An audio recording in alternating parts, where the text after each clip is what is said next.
good afternoon, good evening, good people from all around the world. And I can still see numbers pouring in as more people join in and attend. First of all, thank you for taking time out of your day to take part in this, the second Meeting of Minds event, following on from the huge success that last month proved to be. It's a real privilege and a pleasure to be here with you again today. I hope you're all keeping well. For those of you who don't know, my name is Dr. Colin Robertson, and I'm a scientific research specialist here at Zinzino. And I've been in position now for just over 6 months. And today's event is actually quite personally special for me, because one of the things that really encouraged me towards wanting to join this team and be a part of this movement was the person who we're going to listen to, who I'm going to have the privilege of speaking to today, and that is the inimitable Dr. Paul Clayton, who I will introduce more formally in a moment. You know, knowing that somebody of Paul's caliber was involved in what happened at Zinzino was a huge encouragement for me, as somebody who was stepping in from a far more traditional scholarly academic background when it came to science and research, and knowing what the focus was and what the ambition was and how that was going to happen. Right now in the world, we know plenty of people have an opinion on health, and plenty of people have an opinion on nutrition. Sadly, not very many of them have an informed opinion on nutrition and health. But the person that we're going to speak to and who we're going to listen to today has an abundance of expertise, knowledge, understanding, years worth of dedicated work within this space. And therefore, everything he has to say is very much something that's worth listening to. Now, again, just before I introduce Paul, I'm going to lay something straight from the start. This is to be a discussion that's going to be led by Paul, and I will welcome your questions, and I will do my best to go into the chat, pick up on those questions and pose some of those to Paul as we go through. And I'll try and capture as many as I possibly can. It's important to note, though, from the start that very typically to research and science, and what I believe is a real strength and asset to what we do at Zinzino, as much as I respect profoundly Paul and his insights, his knowledge and understanding, we don't always agree, not on every detail. But I assure you that's a good thing. That's something that should reassure you, because that is, in fact, how the best science and research is done. And I would argue that that's how the best decisions are arrived at, particularly when we're as focused as we are as improving global health.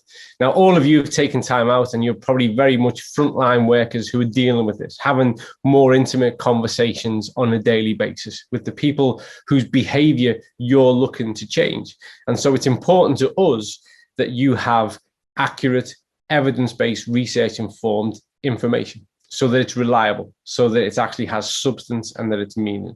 And I'm sure that that's actually what you've all arrived here for, is nothing less than that. Well, we're guaranteed to receive just that, with a background that is extensive, a specialist within this area, and I would say the pioneer of pharmaconutrition. I would like to welcome now to the screen, again, the inimitable Dr. Paul Clayton. If you could join us, Paul, that would be fantastic. All present and correct. Thank you very much, Paul, and thanks, for taking time out and taking part in this day. It's appreciated personally, and I'm sure I speak on behalf of everybody who's tuned in and tuning in. That's great to have you here with us, Paul. So if you don't mind, just to set us up, because I know there's a formality to this and there is some information that you'd like to share. But I think really if we could start more, if you don't mind, Paul, from a conversational point of view. And first of all, can you just kind of give us an insight to what it is you'd like us to talk about today? One of the most senior people working in health and nutrition in the world today, and who's been really instrumental in setting many of the terms of the current debate, is a man called Barry Popkin. And he's a professor at the University of North Carolina. He was originally an agricultural economist, but he moved sideways and upwards into nutrition and nutritional policy. And starting in 1995, he published the first of an extensive series of papers describing what he called the nutrition transition. And that's really what I want to talk about. Mm-hmm. And what he meant, what this term gradually grew, it expanded to mean the change that we've seen in public health in every country that has left its traditional diet behind and has moved on to the modern and increasingly ultra-processed diet. And what we've seen in every country where this has occurred is a huge increase in the frequency of the non-communicable diseases, right across the board. And at the same time, we have seen a progressive reduction in the latency of these conditions. That is, we've come to see them occurring in progressively younger and younger groups of patients. And this has happened in a very short period of time. Now, I am no more a blip, a footnote in the margins of some obscure history book.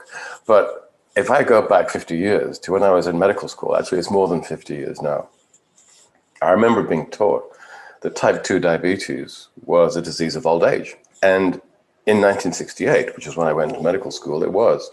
And of course, what we are all very much aware of is that now type 2 diabetes has become the most significant pandemic that the world has ever seen, far greater than the COVID, which is trivial, absolutely trivial in comparison.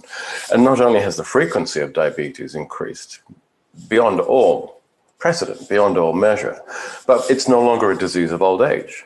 And so we see type 2 diabetes in patients in their 30s, 20s, teens, even in their preteens. And we've seen falls in the average age of onset of many other types of diseases as well. For example, the neurodegenerative conditions, Alzheimer's and Parkinsonism. So to return to Barry Popkin's work, which is really, as I said, it's helped to set the terms of this debate. I think that he has explained to us that much of what we think of as the natural phenomenology of aging, that is, as we get older, we become more at risk of cancer, heart disease, dementia, and all those sorts of things, is an artifact. That's not actually an essential and integral part of the aging process at all. These, in fact, are all symptoms of populations that are being chronically poisoned. And I think that the debate was really badly influenced by a group of rather naive scientists who said, well, let's look at life expectancy in 1900 and look where we are today, and it looks as if everything's getting better and better and better. And that sort of distracted people who hadn't looked in detail at the epidemiology and the patterns of morbidity and mortality. If you start at 1900, it sort of looks as if things are getting better. And one of the reasons for that is that 1900 in Britain, anyway, happens to be a low point in life expectancy. But much of the increase in life expectancy that we've seen occurring through most of the 20th century is an artifact, and it's actually caused by reductions in infant mortality. And that's one of the areas where modern medicine has scored one of its most notable victories. Infant mortality is far less than it used to be. If you go back to Victorian England, 1 in 4 children would die before the age of 5, and that brought the figures down. That is, of course, completely different now. And modern medicine played a part in that. Not the most important part. The most important contribution actually comes from engineers and public health specialists who did things like working on sewage and sanitation programs and things like that. And that's actually what caused the first substantial increase in life expectancy. And then along come people like Pasteur and Fleming and Chaim Florey, of course, and you get the introduction of the antibiotics and the immunization programs, which make a relatively small additional contribution. Now, the problem is that, the engineers who put in the sewage farms, the sanitation programs, they were unsung heroes. They weren't particularly glamorous. And public attention focused on, particularly Pasteur, who was a rock star in his time, and then later on Fleming. And we came away with the idea that the way to treat disease, the way to transform society was through these magic bullets. And that was the birth of the pharmaceutical industry, which has led medicine grievously astray for the last 50 years, and I would argue actually for longer than that. So we've been very distracted, and you now have generations of doctors who've come through medical school, as I did, learning nothing other than pharmaceutical pharmacology. So you have this contrast. We've got all these new blockbuster drugs, the new biologicals, each one heralded as an absolute triumph in medicine. But in the background, public health is deteriorating, and it's getting worse and worse and worse because these drugs don't address the underlying problems.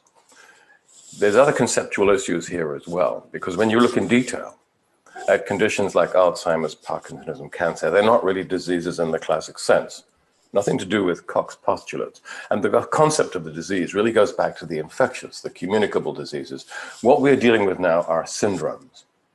And the complexity of the cell, of the brain, for example, is so great that there are hundreds of different ways, maybe thousands, in which you could end up with a group of symptoms, a syndrome that looks like Parkinsonism or cancer. And the idea that you can address this enormous heterogeneous group of patients with a single magic bullet is absolutely absurd. And it is testimony to the persistence of this magic bullet model of thought. And I think medical arrogance. What we have to do is to go back, we've got to get ourselves back to the garden. I'll quote an old hippie phrase. We've got to go back to the food table and address that. Let me just, if you don't mind, Paul, I want to pick up on a few points because I'm sure it'll represent how, first of all, congratulations, because I think it took you less than 3 minutes to make your first kind of controversial statement where you brought in the parallel between the pandemics. So that's from anyone who's listening, from my experience, that's really good, Paul. That's a marked improvement. But I'm going to deliberately, if you don't mind, Paul, I'm going to play a little bit of devil's advocate here. Sure, please do. I agree with the vast majority of what you've said, I really do. But I want to play a little bit of devil's advocate because it would be reasonable for anybody who's listening to this, watching this, to say, okay, we're painting a very specific and maybe grim state of affairs because medicine seems to have done more than that. That what we see and what people encounter in their daily lives is that much of that medicine works for them.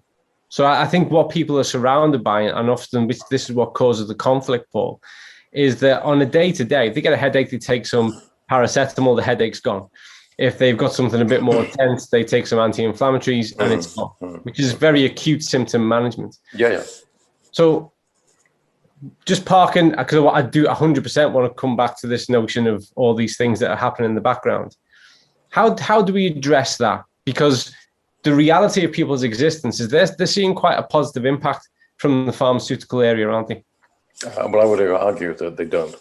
If you look at the environment here in North America, for example, iatrogenic illness, that is illness caused by medical intervention, is a leading cause of death. The pharmaceutical tools that we use to treat the symptoms of these diseases, we have nothing to address their causes, their underlying causes, are very specific, very expensive, increasingly expensive, and incredibly toxic. The medical profession kills large numbers of patients. Now, we do have the ability to alleviate symptoms. That's really what the pharmaceutical model is all about. But when you think about it, we've had a century of the pharmaceutical industry. We've had enormous numbers of wonderful scientists and technical people involved in the development of this extensive portfolio that we now have of xenomolecules, of pharmaceutical products. And yet, despite this enormous investment of ingenuity, manpower and womanpower and finance, we still have no cures for any of the chronic degenerative non-communicable diseases. Now, that should be enough to tell you that we're aiming our guns in the wrong direction. And I think what Popkin's work, and I'd also like to cite the work of Michael Gervin at the University of California, what the work that they have done has shown really absolutely convincingly that if we want to improve public health, we cannot use drugs to do that. They're too damn toxic. You cannot use them prophylactically. We need to get to the source. the roots of this problem, and they are the modern diet. And that case is strengthened by the fact that we now know what it is in the modern diet that is making us so ill, that is accelerating the aging process, that has reduced our health expectancy, and is now starting to reduce our life expectancy. And so that takes us directly to the key question that gets asked most commonly, I would say, is what is the key components? What aspect of the modern diet? What's the part we can point at and say that's what's causing this chaos, in your opinion? I think the idea that Popkin helped to give birth to and has now become very popular is that the modern diet and lifestyle are harming us. And that's reflected in the terminology that we use when we refer to these diseases rather laughably as diseases of civilization. Well, first of all, I see absolutely no evidence they were any more civilized than our great-grandparents were. I'd argue in some ways we are less civilized. But this concept, diseases of civilization, I think it's romantic, it's poetic, there is some substance to it, but it's extraordinarily amorphous. And what we need to do is to develop a more detailed, a more granular understanding of what it is in the modern diet and lifestyle that is so harmful. And we need to do that in order to be able to develop specific antidotes. So what I have done, and I'm not the only one at all, please, I don't want to give that idea. Many others have been trying to do is to identify what it is in the modern diet and lifestyle. You have to look at those two together. That is causing so much harm. And I think what we've done is it's been distilled down to 4 major pathogenic mechanisms. So 4 horsemen, if you will, of the nutritional apocalypse, which is upon us. And I would say that the first of those 4 horsemen, I suppose in these enlightened times, I should refer to him, her as a horse person, is chronic inflammatory stress. And everyone knows about that, or thinks they know about it, because there's a lot of science has gone into this, but it's become a popular concept. It's been in Time, Newsweek, in the women's magazines, radio programs. Chronic inflammation, bad. And that's a part of it, but it's not the only thing. It's actually only one of 4, as I said. And together with the adverse effects of chronic inflammatory stress, which does lead to excessive tissue damage, we have, because we're eating so many ultra-processed foods, so many simple sugars, so much plant oils, so many empty calories, and because our levels of physical activity and therefore our calorific requirements are so low, we're actually disnourished in the sense that we are depleted in many, many vital cofactors. We're low in many of the vitamins, trace elements, a whole range of phytonutrients, some very important fiber types, some essential fatty acids, some conditionally essential amino sugars and amino acids, and a variety of other things as well. And that is called type B malnutrition. So on the one hand, you've got chronic inflammatory stress, which is leading to accelerated tissue destruction through degradation of the extracellular matrix. On the other hand, we are handicapped by this multiple depletion pattern, and our ability to replenish, restore, and renew is degraded, leading to a situation where you are net catabolic. That is, you're losing more tissue over time than you're able to recreate. So over time, there's a net loss of functional healthy tissue. And that, of course, is one of the core elements, the characteristics of chronic degenerative diseases. So those 2 things are bad enough. But then to that, you have to add dysbiosis, disruption to the microbiota, or what many people refer to as the microbiome. And that, again, goes back to the diet. It's because the prebiotic fibers have been progressively removed from our ultra-processed diet, which means that in those countries which are eating a modern diet, you have a microbiota that is predominantly gram-negative, because it's the gram-positive bugs that are able to eat these prebiotic fibers and then produce compounds which are helpful to us. Stop eating the prebiotic fibers, those gram positive species start to thin out, their place is taken by gram-negative species, many of which consume mucin as opposed to prebiotic fiber. So they damage and corrode the mucosal layers that lie over the colonocytes in the large bowel. They come into contact with the colonocytes, and being gram-negative and therefore coated with lipopolysaccharides, you have a hugely pro-inflammatory environment, leading to breakdown of the gut epithelial barrier and what people call leaky gut, and the entrance of macromolecules into the bloodstream where they should not be. So you're getting inflammatory mediators, you're getting endotoxemia because lipopolysaccharide itself is getting into the blood.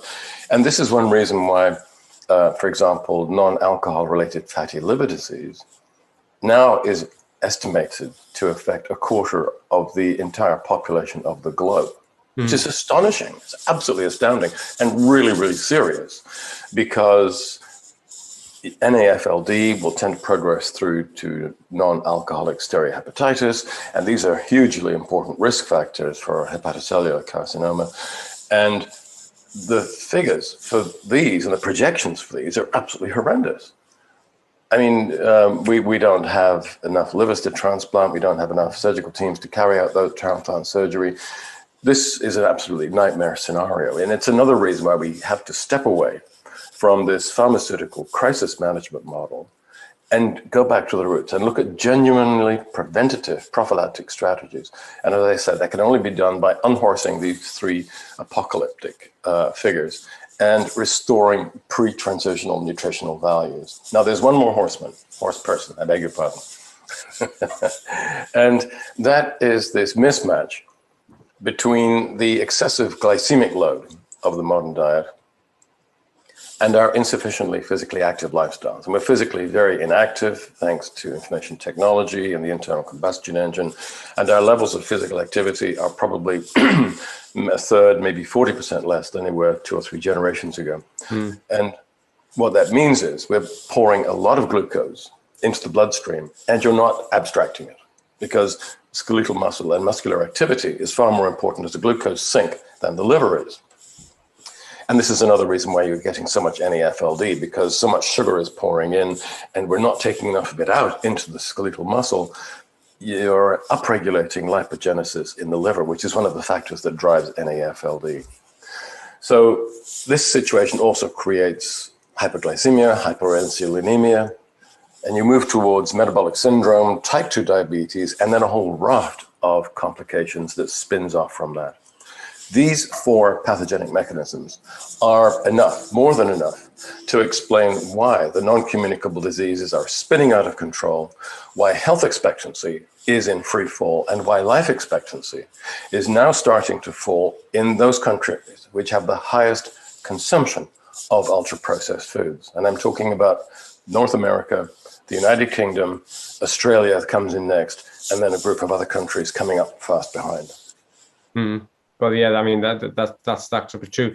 Something you just said, though, just reminded me, because the first instance of type 2 diabetes amongst children in the UK was 2002. And at that time, I was still working in a clinical role at a big district general hospital. And I remember the shockwaves that sent. Yes. That made news. I remember it too. Yeah, I remember it too. A child. Now, you just made reference to, NAFLD and the shock, but we don't get shocked anymore. We're nearly 20 years past that initial diagnosis. Diagnoses have gone exponentially over that period of time, where we are, for no pun intended, but we're immune to being shocked. We've normalized this sickness. And my concern is, Paul, is that we will just normalize the next wave and the next wave, that as the temperature increases, we just can't, it no longer makes any impact on us. We just accept it for what it is, which is kind of what you're touching upon now. But what I'm going to go back to really is, again, one of the common questions is, okay, then everything you're saying makes complete sense. The data and the information there is to back up the sentiment. Why don't we all just go back to eating as we did 90 years ago? And that will fix it. It would fix a great deal of it. But I think there's a problem here. We're very time poor and increasingly thanks to the absolute and utter ineptitude of our political classes, we've all been hit economically as well. And unfortunately, given the way in which the food industry has successfully lobbied the government to subsidize certain areas of agricultural production and not others, we're in this odd situation where these ultra-processed foods are really cheap. They're artificially cheap. They're heavily marketed.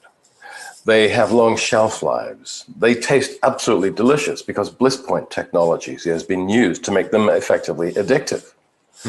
And so these foods are available, they're widely available, they're promoted, they're being sold to kids who want them. The kids develop a sweet tooth, they develop a craving for those kinds of things. And what we now know is that if you eat these types of foods, they actually cause a kind of a brain damage, which is at least initially irreversible, but subsequently probably irreversible, which actually destroys and damages and degrades your own appetites and food preferences, leading you to consume more junk foods. I mean, these foods are incredibly toxic. And they damage us not only in terms of increasing our incidence of cardiovascular disease, cancers, neurodegenerative conditions, but they also damage the working brain. They damage the workings of the brain in a way that reduces impulse control, that is demotivational, that tends to push you towards anxiety and depression, that damages your relationship to food. So this is a very vicious circle. And I would argue that the multinational food companies, food manufacturing companies, are actually involved in a kind of slow motion genocide. They are responsible for an enormous burden of ill health and premature death. And this is not just me saying this. This has been broken down by, the governmental organizations which do this very huge, enormous scale data crunching. And they say unequivocally that the most important cause of early death, which means preventable death worldwide, is disnutrition. Not starvation, which it once used to be, but it's overnutrition and disnutrition. So this is a huge ongoing problem, and the food multinationals they're wading knee deep in blood. The problem is they have become, they're almost invisible. With tobacco, we had a couple of brave pioneering surgeons general in the United States who looked at the data and said, well, it's tobacco that causes these particular types of problems. And that was relatively easy because you had smokers and non-smokers. Today, it's very hard to find people who don't eat the modern diet. You can do it. You can do it. And this is where I'd like to bring in Michael Gervin. And he is a very interesting scientist with a phenomenal list of publications behind him. And he's the professor of evolutionary anthropology and biodemography at the University of California. And one of his specialities is the study of contemporary hunter-gatherer groups. And they're a kind of a contemporary blue zone. My own field of research has been in the blue zones of the 19th century, as you know. And Michael Gervin has come to very similar conclusions as to the findings that I was instrumental, or I played a role in bringing into the public. What he finds is that in these hunter-gatherer societies, life expectancy is well into the 70s, but they have very little degenerative disease. Very little. They tend to die of infection and trauma in the main. There is a very small number who will develop the types of diseases that are so important for us, but the numbers are very, very small, about 10% of the numbers that we see in our society. And that matches almost perfectly our findings in the 19th century blue zone of the mid-Victorian period. So we don't have to do very much to get back to where we should be. If you look at it from this perspective, the triumph of the pharmaceutical industry and the medical profession for the last 150 years has been to create the cancer of pharmaceutical industry and medical profession that exists today. That's the biggest and the best thing that they've done. They have created a very good living for themselves to compensate for this toxic wasteland that the food industry has thrown us into. There's a lot of very powerful comments in there, Paul, and very provocative comments, which people will have listened expecting to hear from yourself. I think it's important that we kind of just calm the seas a little bit. I appreciate and respect your opinion on these things, but I think it's important that we calm the seas a little bit on this. There's a lot of what you've said I agree with, and I think also when we look at the health cycles that we've seen that of countries and even city regions that have emerged quite rapidly. We saw this with Japan. We've seen this with certain regions in China, whereby they inherit our kind of food behavior and how rapidly their health profiles start to replicate what we have over here. So I think for them, it's a nightmare, an absolute nightmare. We've seen that in India in a spectacular fashion, in China as well. And I think there are reasons for that. The so-called thrifty genome may be more expressed in those populations, and they may therefore be more vulnerable. The emerging public health problems certainly seem to suggest that. I think if we diffuse the notion of any intention, and we just go back to the notion of cause and effect, there is a clear case to be made. One of the arguments I put forward at every kind of medical clinical conference I attend is that despite our advances clinically, medically, and scientifically over the past 70 years, all of our health indicators have gotten worse. So that in itself presents a picture that we all need to take a stark look at, and we need to address. Absolutely, Colin, but can I just jump in here? I'm not talking about intention. I'm not talking about intention at all. The scenario that I'm describing, I don't think it's not some vast conspiracy. It's some, I'm not even sure that it could be described as a collusion. Everyone is busy doing their thing, working in their silos. The food companies just want to sell more. They want to compete in their space. The pharmaceutical industries see problems that they want to solve. But I think that everybody's off target. Yeah. What we have that, I would entirely agree. I certainly would. I know we're going to hand over to you, that there are some slides that you'd like to share in a moment. There's been a few questions coming through. So before I hand over to you entirely, if I can just have a quick look, I've tried to pick up some that have come through that I feel we can address given this time now. Let's have a look. There's some that are very product related. With all due respect to everybody that's on it, it's really hard, given the nature of this forum, and for either of us to go into really specific product ones and what they may or may not do in certain kind of specific conditions. There are other types of events and forums that we host for that.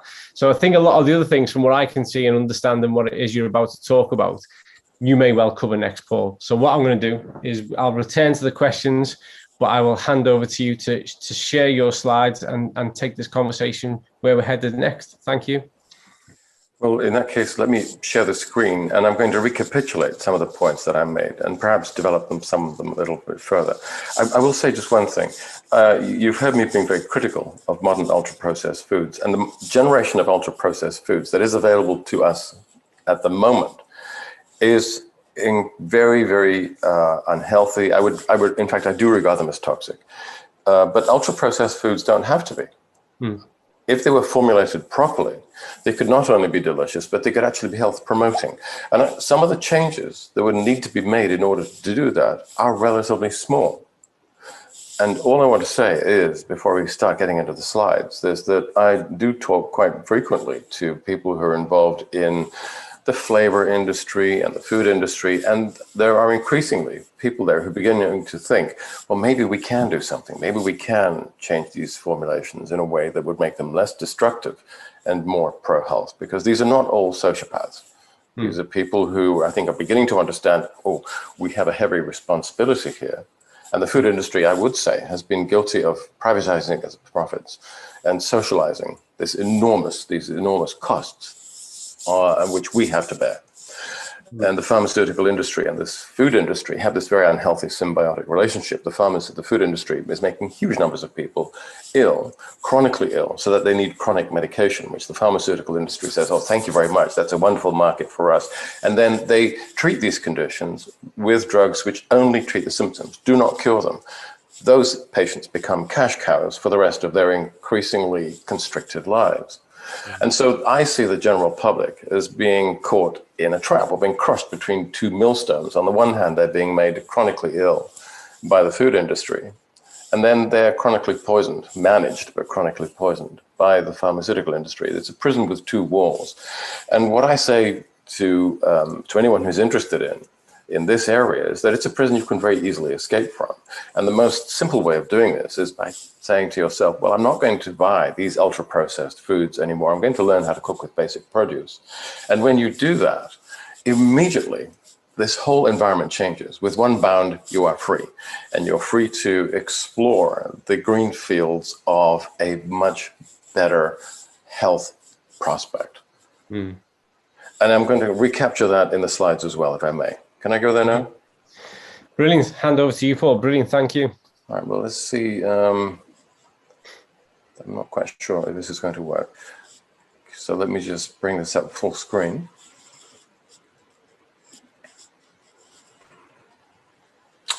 Okay, so the nutrition transition then, and let me just say before I really get into this, that if we were still eating a pre-transitional diet, I would be irrelevant. Zinzino wouldn't be necessary. You wouldn't be needing to take supplements. We're simply a response. What we're trying to do is to provide the antidotes to this nutrition transition. And I regard that as a temporary situation. What I would like to see is the food industry taking its responsibility more seriously and selling us healthier foods, which would be sufficiently fortified and formulated so that our public health improved and supplementation was no longer necessary. This is where I would like to get to. So this is, as I said, this is Barry Popkin's original work, but many other people have joined him. His collaborators are too numerous to list. But in every country that abandons traditional diet and moves to a modern ultra-processed diet, public health deteriorates, and it has deteriorated alarmingly and alarmingly quickly. So the non-communicable disease in general have increased up to 10-fold, and the age of onset of many of these conditions has fallen by 10 to 15 years. Health expectancy is falling all over the world. And of course, when that falls enough, life expectancy starts to fall as well. And it has been falling for the last 4 years or so in the United States, in North America in general, the last 3 in the UK. And we are seeing vulnerable groups demonstrating this same pattern in many other parts of the world now. And the conclusion, the only conclusion that you can draw from this is that populations today are being poisoned by the modern diet. And it's difficult to say no. And Colin, this is something that you touched on. Why on earth would we tear ourselves away from the modern ultra-processed diet when it's so damn delicious? And, you know, this kind of stuff is sold to your kids, it's promoted to your kids, and they want it, they get used to eating it. And as they grow, they maintain their sweet tooth, and they want to keep on eating this kind of toxic, delicious rubbish. And it's designed so carefully, using bliss point technology, which perhaps I'll talk about a little bit, that these foods have become very, very close to being addictive. Now, bliss point technology is a very interesting technology that is used by these food companies to design their foods. And it's an evolutionary step on from the system that used to be used, where you take different samples and feed them to a panel, and then you take a notebook and record their responses. But as we've learned from Dr. Gregory House, everybody lies. People do lie, they're forgetful, they're biased. You can't really trust their responses to these types of questionnaires. So the food industry gets around that by putting you in a scanner, putting your head in an MRI scanner, and then looking at activity in the pleasure centers in your brain while feeding you different types of food. And by doing that, they can juggle the quantities of salt and sugar and fat, and those are some of the 3 components that are very involved, and texture is another, until you reach the so-called bliss point. That is the combination of those factors that creates the highest pleasurable response. That's the bliss point, and that is enabling the food companies to produce foods that hit us so hard, that we find so delicious, that they are more or less addictive. And that shows through in confectionery. These are all highly ultra-processed foods, all highly toxic, not in the short term, but they are if you consume them large amounts for long periods of time. And that applies to a diet like this, not necessarily because of what it contains, but because of what it doesn't contain. This is, for example, extremely low in omega-3s, prebiotic fibers, phytonutrients, to name but a few.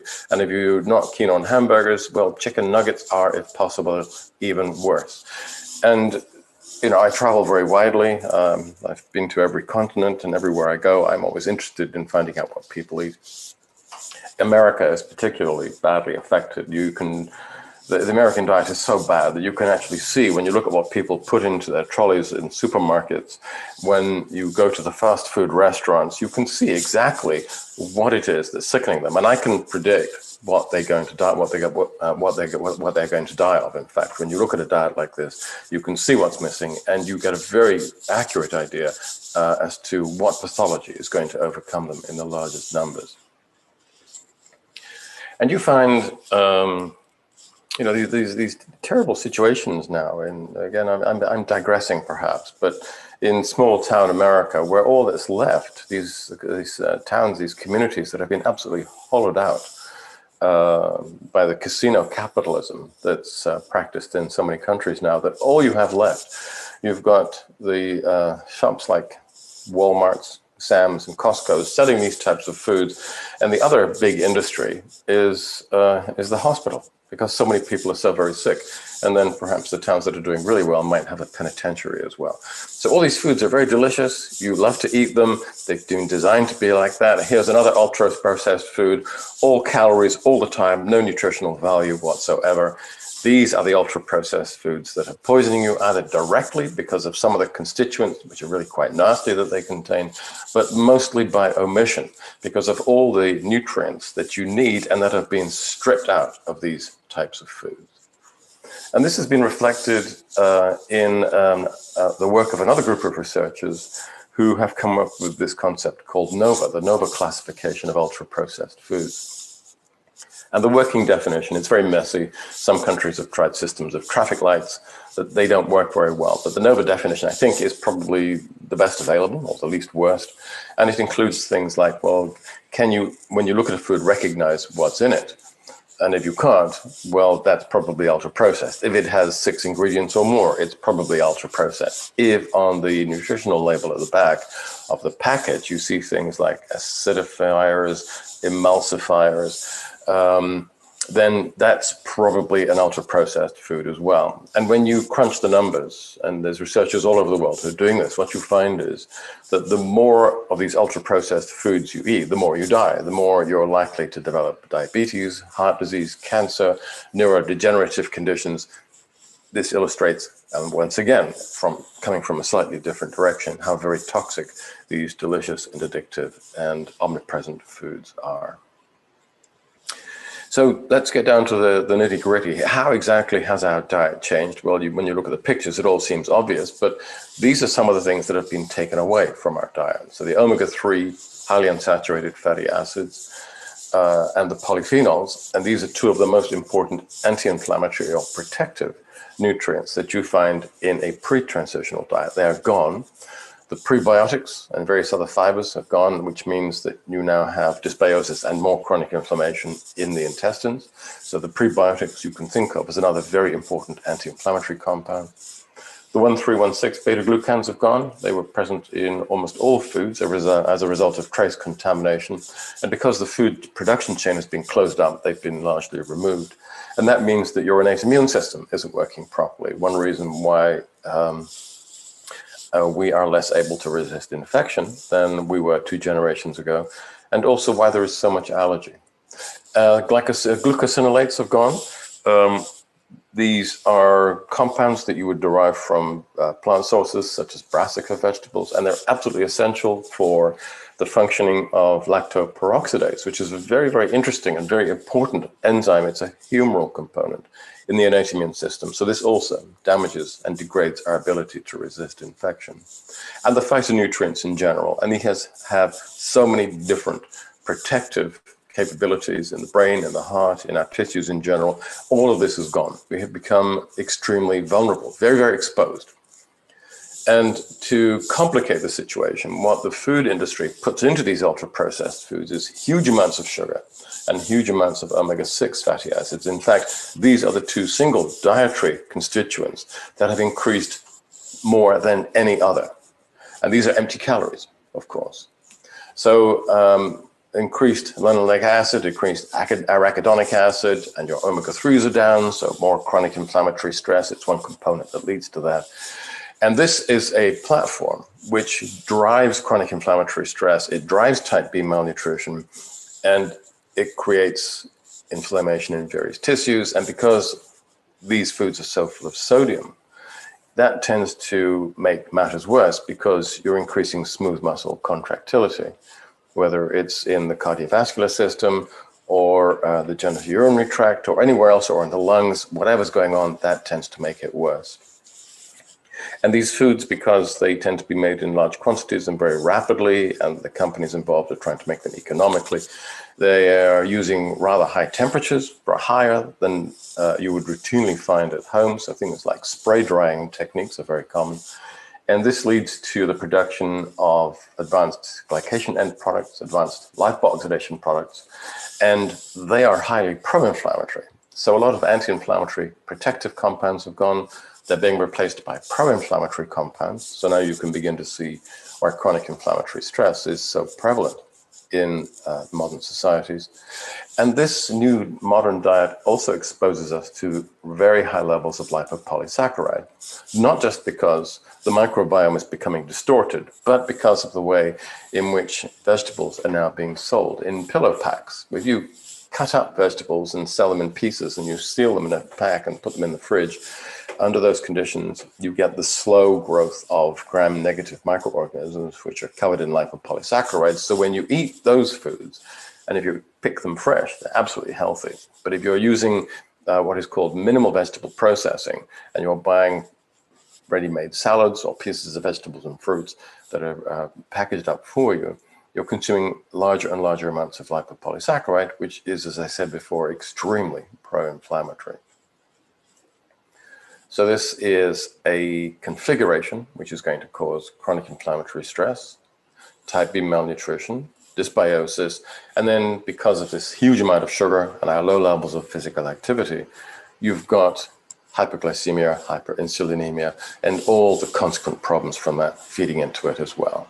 So these are the four horsemen of the nutritional apocalypse. This is enough to explain why our public health is so terrible, why it has become so bad, and why, as our consumption of these ultra-processed foods continues to increase, our public health is suffering even more badly. This creates a profoundly sick society. We're seeing a huge acceleration of the aging process, and other researchers have showed this very, very beautifully.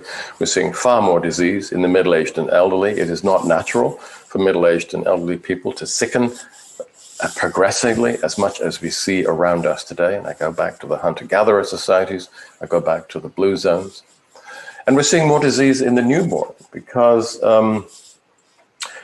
there's a whole raft of information now which is saying, well, this problem that we see with the neurodevelopmental diseases, autism, Asperger's, ADD, ADHD, dysphasia, dyspraxia, this whole constellation of disorders has been increasing very dramatically. And some quite recent research has shown, I think unequivocally, that this is due to the brain developing in utero. It's a hugely complex process of this self-wiring, which is based on a series of chemical signals telling the nerves where to go, which connections to form, which connections to prune. And that is very, very badly affected by an inflammatory environment. And so the mothers who are eating this inflammatory diet, living in an inflammatory environment, exposed to social stresses, all of this contributes to an inflammatory environment in the uterus. And this has been linked now, I think, with 100% certainty to these problems, these neurodevelopmental problems. And you know, I think everybody's used to the idea now that when you're pregnant, you should take folic acid. That is just a straw in the wind. We need to pay far more attention to nutrition during pregnancy and maternal nutrition in general if we want to make an impact on this area. More disease in children, asthma, the allergic diseases, that feeds back to those 1,3,1,6 beta-glucans, a pro-inflammatory diet, falling IQ and fertility. Well, I think this is, again, really alarming stuff. There's all sorts of data showing that our brains are being adversely affected, that we're not as intelligent as we used to be. We're certainly not as fertile. Male and female infertility is spiraling, as are our healthcare costs. And ask any med-economist today where they think this is going, and they will say, well, healthcare costs are increasing, and in the background, our macroeconomic indices are going nowhere but down. We're in a death cross. We're at the point where we simply will not be able to afford to continue to meet these increasing healthcare costs. And healthcare systems all over the world are running out of funds. This is great for industry. Food industry is booming. The pharmaceutical industry is booming. But for us, very, very bad news. We're sickening and dying. Our babies are being damaged. And the doctors, the medical profession, are largely fiddling while Rome burns, because they're still, because of their orientation, trying to treat the symptoms. And they're ignoring the fact that this tidal wave of illness is washing over the land and washing increasingly large tides of the sick and the dying into their surgeries, who they're doing their best to patch up, but they're not addressing the main issue. And this is made worse by the fact that the regulators, who are largely owned by industry, really prevent an open and free discussion about what the science of food actually is telling us. So my final words to you would be, get out of the house, because your house is on fire. Take control of your own health. Don't wait to get sick, and then hand over the control of your health to the, I would say, very limited capacity of a medical profession that still relies almost entirely on pharmaceutical intervention. Tell your friends and your family about it, your experiences, because as you know, at Zinzino, we've developed antidotes to these 4 major causes of disease, and tell the truth. You can tell the truth to your friends and your family, and the regulators can't stop you from doing that. So let me stop the screen share. I would have been, it would have been naive of me to expect you to end with anything less powerful, Paul. That was fascinating, and really kind of, not even thought inspiring. It's more prompting than that. I'm mindful of time. There is a couple of questions I'd like to pick up that have been submitted that I don't think we've had the opportunity to discuss, or that you covered in that.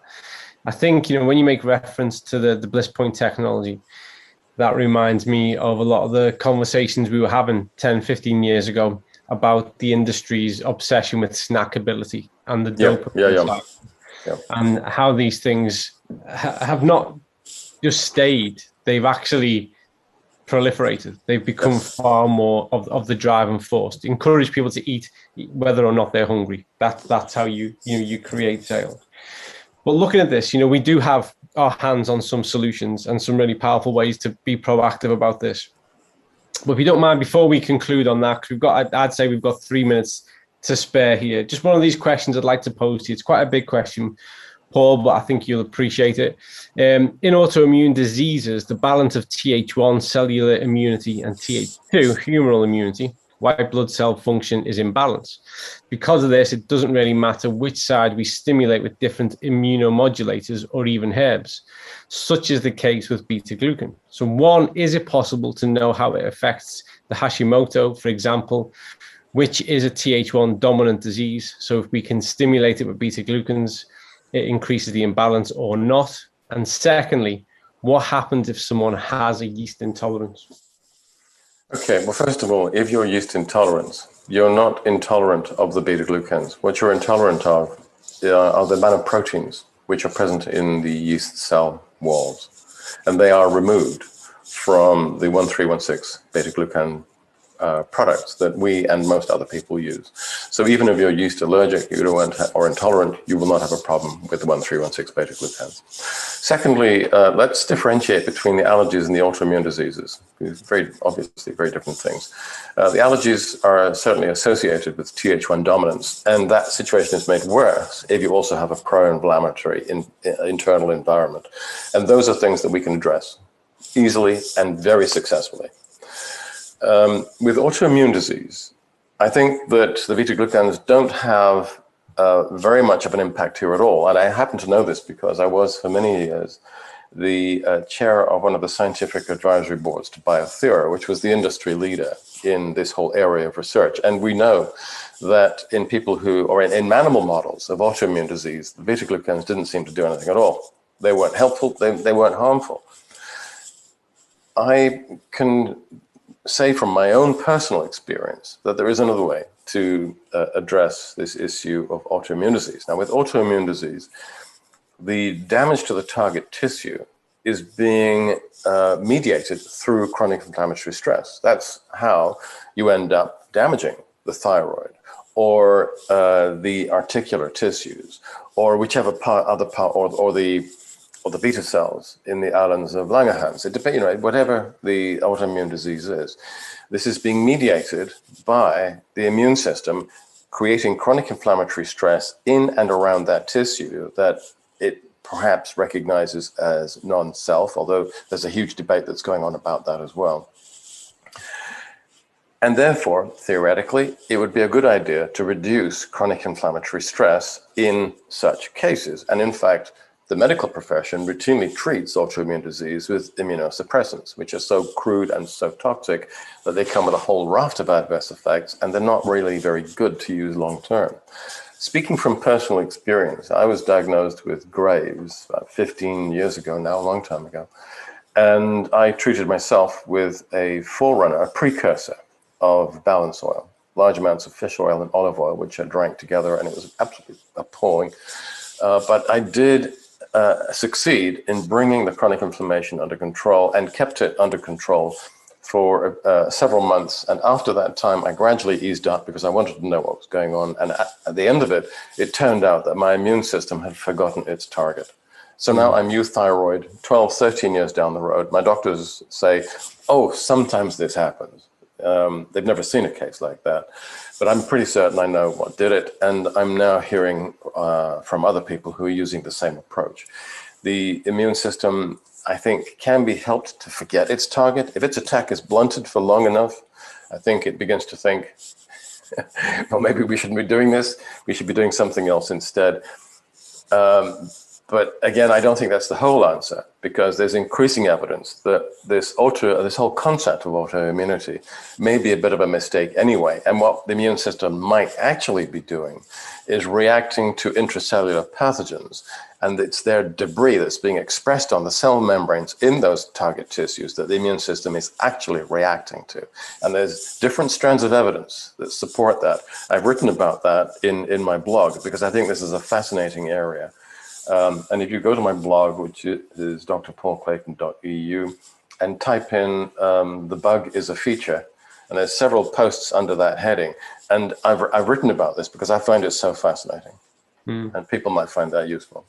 I'm sure they will. And as I expected, in that one response, Paul, you've answered about 8 other questions that were in line with that. So thank you very much. We are past the hour, folks, and this has been absolutely incredible and insightful and thought-provoking.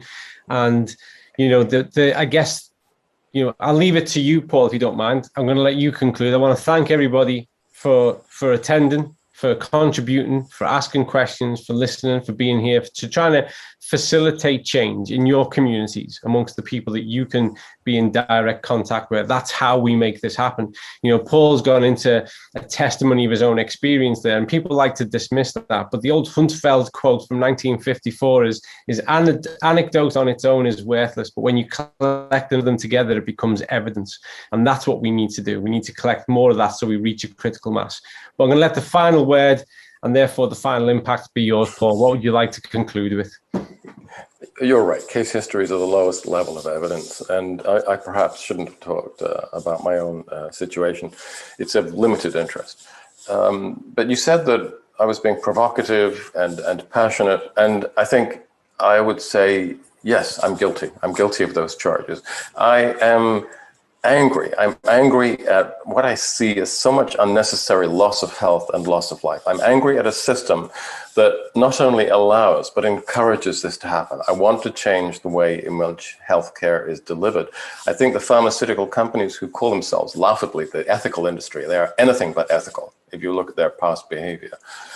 Are not the answer to the problems that we have today. The food industry could be if we could bring them on board and persuade them to act in a more responsible manner. But in the meantime, I have many medical heroes. Pasteur is one of them. Bernard is another. But a third, and I got to pick 20, is Jon Snow. You know, not for those English people, not that popinjay newsreader.